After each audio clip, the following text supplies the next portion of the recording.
Estas férias leve o Observador no bolso. Na praia, no campo ou entre viagens, acompanhe toda a atualidade sem limites. Assine com 40€ de desconto e habilite-se a ganhar uma estadia de 2 noites num dos hotéis boutique da Small Portuguese Hotels. Este verão, desligue da rotina, não da informação. Assine em observador.pt. José Soares.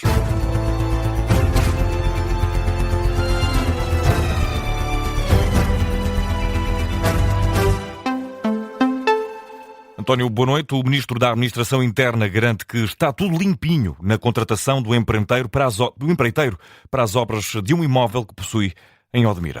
Luís Neves tem estado sob pressão depois do jornal Nascer do Sol ter revelado que o Ministro contratou a título pessoal um empreiteiro que realizou várias obras ao serviço da Polícia Judiciária quando Luís Neves era ainda diretor da PJ. Ora, na última hora, numa entrevista ao NAU, o Ministro da Administração Interna garante que só conheceu pessoalmente o empreiteiro em 2023, depois de grande parte das obras na Polícia Judiciária estarem feitas.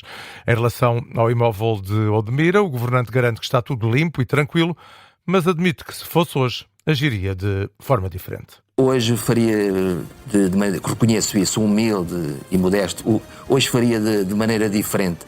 Agora, ninguém constrangeu ninguém, o grosso das obras foram feitas em período que eu não conhecia, tudo foi transparente, os contratos foram visados no Tribunal de Contas, portanto é tudo muito limpinho e absolutamente tranquilo.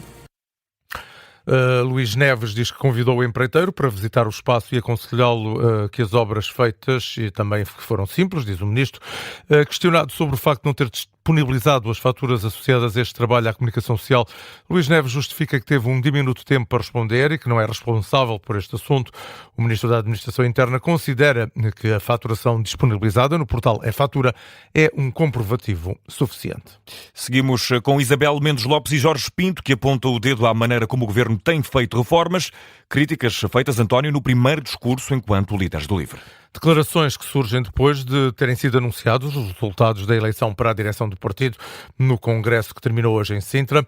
A lista A, encabeçada por Isabel Mendes Lopes, venceu por larga margem. O LIVRE vai agora apresentar no Parlamento um pacote de medidas para melhorar a vida dos portugueses. Ricardo Lopes. Não houve surpresas nos resultados da eleição para o grupo de contacto, o órgão executivo do LIVRE. Lista A, 432 votos, 11 eleitos.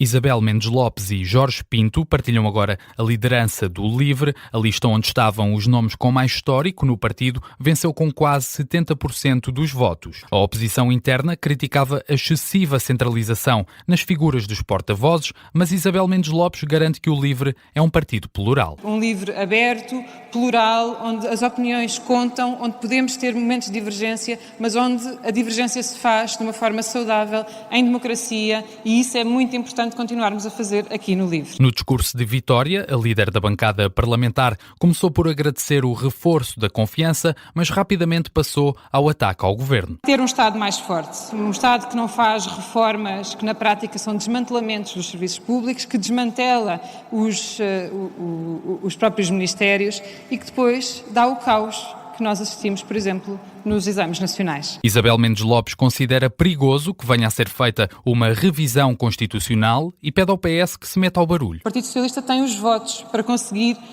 negociar com o PSD e dizer claramente ao PSD: se vocês avançarem para uma revisão constitucional feita com o Chega, então não contam connosco para mais nada, inclusive orçamentos de Estado. Críticas feitas, a porta-voz terminou a intervenção com uma mensagem para Rui Tavares, que está de saída da função. Foi uma honra e também muito divertido, tenho a dizer, partilhar contigo a responsabilidade de sermos porta-vozes do LIVRE. Eu aprendi imenso, também acho que tu aprendeste muito. Em sentido inverso, Jorge Pinto, que assume agora o lugar de Rui Tavares, dedicou as primeiras palavras àquela que é, incontornavelmente, a maior figura do partido. É um prazer e uma honra ter esta responsabilidade, por um lado renovada, de me manter no grupo de contacto, por outro lado alargada ao passar a ser co-porta-voz com a Isabel Mendes Lopes e com a enormíssima responsabilidade de vir a seguir ao Rui Tavares neste mesmo cargo. E trouxe novidades. O LIVRE vai apresentar na Assembleia da República um grande pacote de medidas para vários setores. Aquilo que o LIVRE vai ter como prioridade já imediata e para os próximos meses, vamos apresentar no Parlamento um grande pacote de medidas para que consigamos todos ter uma vida plena. Liderança renovada, ambição reforçada, foi com promessas de, no futuro, chegar ao governo que terminou este 17º Congresso do LIVRE, que marca um ponto de viragem no partido. O jornalista Ricardo Lopes, que acompanhou o Congresso do LIVRE este fim de semana em Sintra. Também a marcar a atualidade política este domingo, o secretário-geral do PS, que quer explicações do Primeiro-Ministro sobre os constrangimentos na correção dos exames nacionais do 12º ano. José Luís Carneiro volta a insistir no tema, quer que Montenegro justifique os problemas na classificação dos estudantes. As declarações surgem numa altura em que o prazo para as correções dos exames nacionais foi alargado até sexta-feira, na sequência de uma falha na plataforma. Há ainda milhares de alunos à espera de conhecer as classificações, situação que leva José Luís Carneiro a pedir esclarecimentos de Luís Montenegro e pede ação ao Executivo. Primeiro, há que resolver os graves problemas que se instalaram no processo de classificação dos alunos. Há que solucionar, há que resolver esses problemas. Em segundo lugar, do meu ponto de vista, o Primeiro-Ministro, mesmo antes do debate do Estado da Nação, tem o dever de vir ao país a explicar o que é que está a ser feito para solucionar os graves problemas que se colocaram sobre a classificação dos alunos. Terceiro, o Governo tem o dever, a começar pelo Primeiro-Ministro, de garantir confiabilidade. José Luís Carneiro, secretário-geral do PS, que volta a insistir que Luís Montenegro aborde diretamente o problema da correção dos exames nacionais. E António, técnicos de emergência dizem que a morte nas taipas revela a falência do atual modelo no INEM. A reação da Associação Nacional, que representa estes profissionais, surge depois do Instituto Nacional de Emergência Médica ter anunciado que vai averiguar por que motivo foram enviados os bombeiros voluntários de Guimarães para socorrer na Vila das Taipas um homem de 48 anos, em paragem cardiorrespiratória, que morreu no local, isto apesar da corporação local dispor de todos os meios operacionais. Os bombeiros voluntários das Taipas demorariam entre 3 e 5 minutos a chegar à vítima, diz o comandante em exercício desta corporação, enquanto os bombeiros de Guimarães, que estão a cerca de 9 km, demorariam cerca de 14 minutos do local da ocorrência.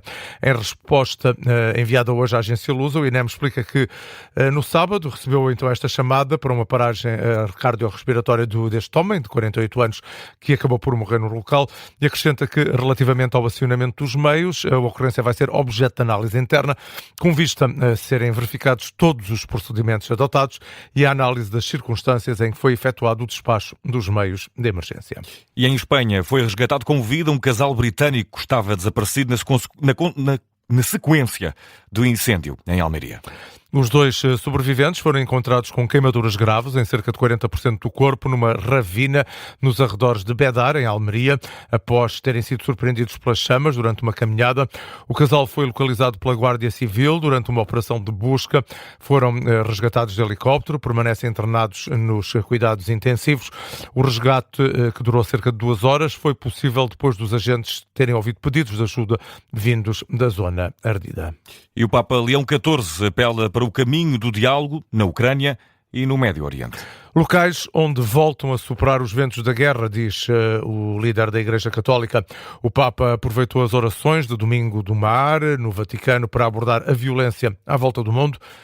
Afirma que há pessoas que continuam a sofrer devido aos conflitos. Tornano purtroppo a soffiare i venti della guerra in Medio Oriente, in Ucraina e in numerose altre parti del mondo. Voltam, infelizmente, a sofrer os ventos da guerra, o Médio Oriente, a Ucrânia e muitas outras partes do mundo que semeiam a violência, o terror e a morte e que atingem, mais uma vez, tantos inocentes. Não deixemos que estes ventos apaguem a esperança e a paz, mesmo quando ela parece frágil e instável. Renovo o meu apelo para que se percorra com perseverança a via do diálogo, do encontro e da diplomacia, o único caminho capaz de conduzir a uma paz justa e duradoura.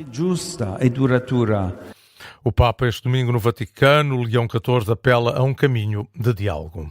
E seguimos com Donald Trump, que garante, António, que se chegou a um acordo no sábado, mas uma hora depois o Irão bombardeou um navio. Foi numa entrevista na NBC, Trump afirma que Teherão tinha aceitado um entendimento que implicava abdicar do programa nuclear e de outras capacidades militares. Diz mesmo que era um acordo perfeito, mas que Teherão não o respeitou. O presidente norte-americano acrescentou que perante essa iniciativa respondeu com uma vaga de bombardeamentos contra o Irão. O chefe norte-americano reitera também a posição transmitida pelo Comando Central dos Estados Unidos de que o Estreito de Hormuz continua aberto à navegação comercial. Fica por aqui esta edição das 8. António José Soares está de regresso às 8h30 para uma síntese de notícias. Um abraço, António. Até já. Até já, Vicente.